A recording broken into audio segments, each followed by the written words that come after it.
Selamat pagi, kita bertemu lagi dalam program Lentera Anugerah yang dilakukan oleh Klasis Medan 1 untuk menyapa kita semua sebelum kita melakukan aktivitas kita di hari ini. Mari saudaraku yang terkasih, sebelum kita mendengar firman Tuhan, kita menundukkan hati kita berdoa kepada Tuhan. Terima kasih ya Bapa sumber kehidupan. Di pagi hari ini, Tuhan masih berikan nafas hidup bagi kami, sukacita, kekuatan dan kesehatan. Bapa di surga, Engkau melihat, di pagi hari ini, kami bersiap-siap untuk melakukan aktivitas dan pekerjaan kami. Namun sebelum kami melakukannya, kami rindu terlebih dahulu mendengarkan suara-Mu, mendengarkan firman-Mu. Arahkan hati hidup kami kepadamu. Berfirmanlah Tuhan, kami mendengarkannya. Di dalam nama Tuhan Yesus kami berdoa. Amin. Bapak, Ibu, dan saudara-saudaraku yang terkasih, firman Tuhan di pagi hari ini terambil dari Injil Lukas 18 ayat 10 sampai 12. Lukas 18 ayat 10 sampai 12, saya akan bacakan firman Tuhan, demikian dikatakan. Ada dua orang pergi ke bait Allah untuk berdoa. Yang seorang adalah Farisi dan yang lain pemungut cukai. Orang Farisi itu berdiri dan berdoa dalam hatinya begini, Ya Allah, aku mengucap syukur kepadamu karena aku tidak sama seperti semua orang lain. Bukan perampok, bukan orang lalim, bukan pezina, dan bukan juga seperti pemungut cukai ini. Aku berpuasa 2 kali seminggu. Aku memberikan 1/10 dari segala penghasilanku. Demikian firman Tuhan. Dan tema pemberitaan firman Tuhan hari ini kepada kita adalah delusi megalomania. Delusi megalomania. Saudara-saudaraku yang terkasih, istilah delusi megalomania ini pertama kali sebenarnya dimunculkan oleh seorang ahli kejiwaan yang bernama Sigmund Freud, seorang yang berasal dari negara Austria. Nah, Sigmund Freud mendefinisikan bahwa delusi megalomania ini merupakan sebuah kelainan jiwa yang ada dalam diri seseorang.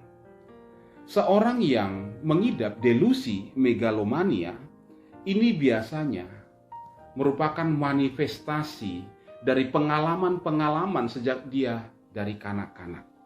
Orang-orang yang mengidap delusi megalomania ini selalu menganggap dirinya benar, menganggap apa yang dia pikirkan benar, menganggap dia paling hebat, menganggap dia paling super, menganggap dia punya kekuasaan. Dan jika ada orang yang berusaha menentangnya, dia anggap sebagai lawan, dan dia akan berusaha mencari-cari kesalahan orang tersebut dengan tujuan apa? Menjatuhkannya. Jadi orang-orang yang mengidap delusi megalomania selalu mengatakan dirinya benar, orang lain salah. Dirinya hebat, orang lain tidak. Dirinya punya kekuasaan, orang lain tidak. Dan orang-orang seperti ini memang cenderung bersifat egosentris dan superioritas. Saudaraku yang terkasih, saya melihat karakter seperti ini dimunculkan Tuhan Yesus dalam pribadi seorang Farisi yang dia jelaskan melalui perumpamaan orang Farisi dan pemungut cukai. Tokoh orang Farisi yang disebutkan memiliki kecenderungan yang sangat besar untuk membenarkan dirinya sendiri, menganggap dirinya tidak punya kesalahan, tidak punya cacat celah, bahkan berpikir bahwa dirinya adalah seorang pribadi yang sempurna. Bahkan di hadapan Tuhan, dia berani mengatakan demikian.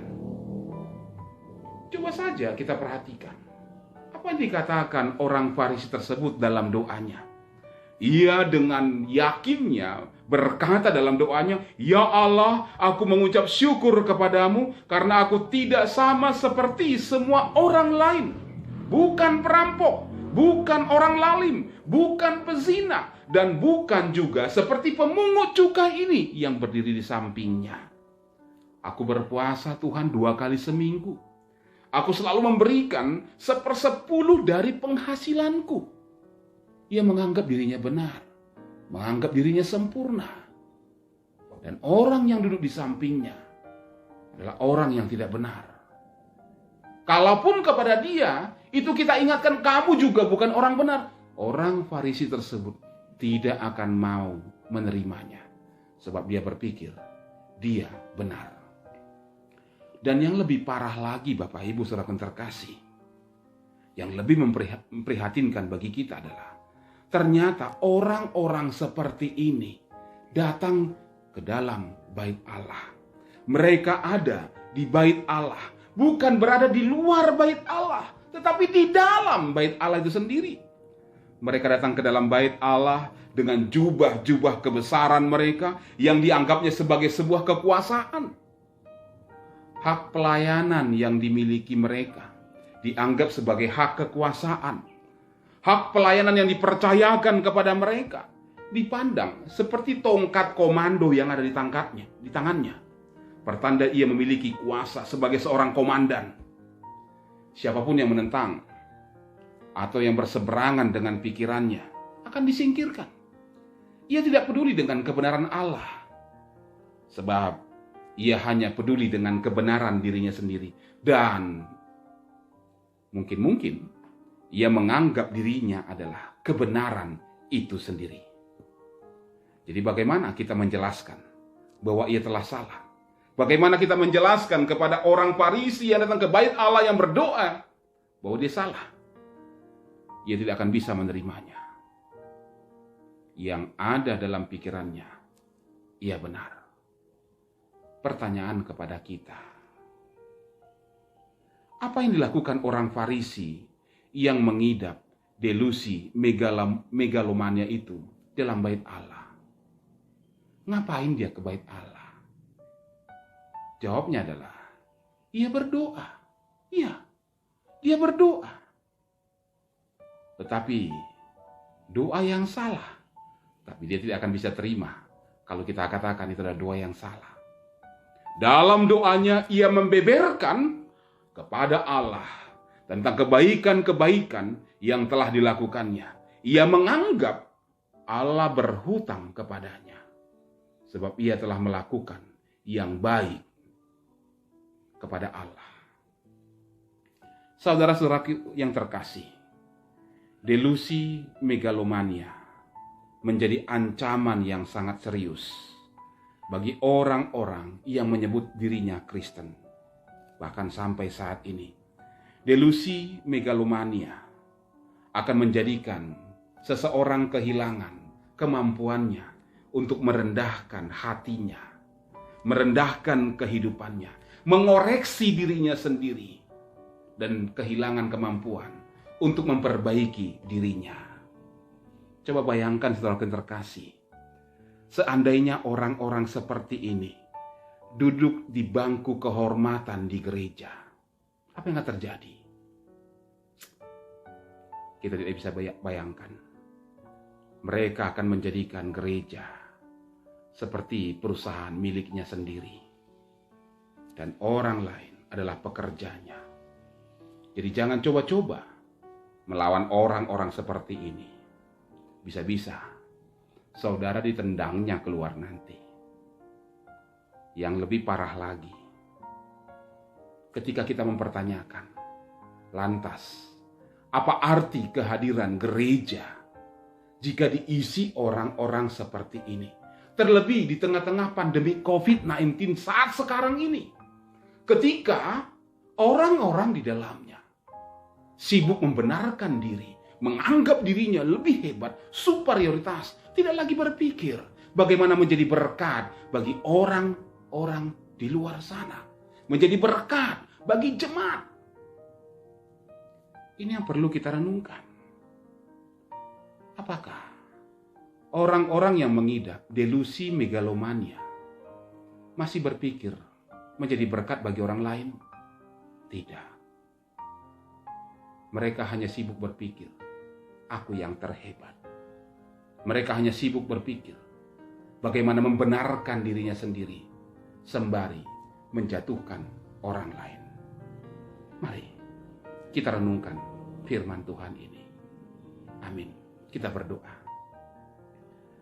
Terima kasih Bapa, Engkau telah ingatkan kami akan firman-Mu yang sangat indah. Orang Farisi yang datang ke bait-Mu berdoa menjadi sebuah gambaran karakter yang terkadang menggoda kami. Ketika kami merasa memiliki hak, memiliki kekuasaan, terkadang ketika kami digoda untuk bersifat egosentris, berpikir memiliki kekuatan superior, dan dipenuhi oleh kebencian-kebencian, sehingga kami menjatuhkan orang lain. Maka di sanalah kami kehilangan kemampuan kami untuk merendahkan hati kami. Maka di sanalah kami kehilangan kemampuan kami menjadi berkat bagi banyak orang. Terlebih di tengah-tengah situasi saat ini. Bapa di surga, ubahlah kami sebagaimana yang Tuhan kehendaki. Kebenaran bagi kami hanyalah Engkau. Dan kami, Tuhan utus untuk memberitakan kebenaran tentang Tuhan, bukan membenarkan diri kami. Biarlah ya Bapa firman-Mu ini menginspirasi kami ketika kami melakukan pekerjaan kami hari ini, melalui apa yang kami kerjakan, melalui apa yang kami katakan. Kebenaran Tuhanlah yang terlihat, dan kami semakin merendahkan hati kami. Terima kasih Tuhan. Inilah syukur dan doa kami yang kami bawa kepadamu di dalam nama Putra-Mu Tuhan Yesus, Allah kami, yang mendengar dan menyempurnakan doa kami. Dalam doa Bapa kami kita ucapkan bersama-sama. Bapa kami yang di sorga, dikuduskanlah namamu, datanglah kerajaan-Mu, jadilah kehendak-Mu di bumi seperti di sorga. Berilah kami pada hari ini makanan kami yang secukupnya, dan ampunilah kami akan kesalahan kami, seperti kami juga mengampuni orang yang bersalah kepada kami. Dan janganlah membawa kami ke dalam pencobaan, karena Engkau yang punya kerajaan, dan kuasa, dan kemuliaan sampai selama-lamanya. Amin. Terimalah berkat dari Tuhan. Kasih karunia dari Tuhan Yesus Kristus, kasih sayang dari Allah Bapa, dan penyertaan dalam persekutuan dengan Roh Kudus menyertai saudara-saudara sekalian hari ini, esok, dan sampai selama-lamanya. Amin. Selamat pagi buat kita semua. Selamat melakukan aktivitas kita. Tuhan memberkati. Salam sehat. Klasis Medan 1.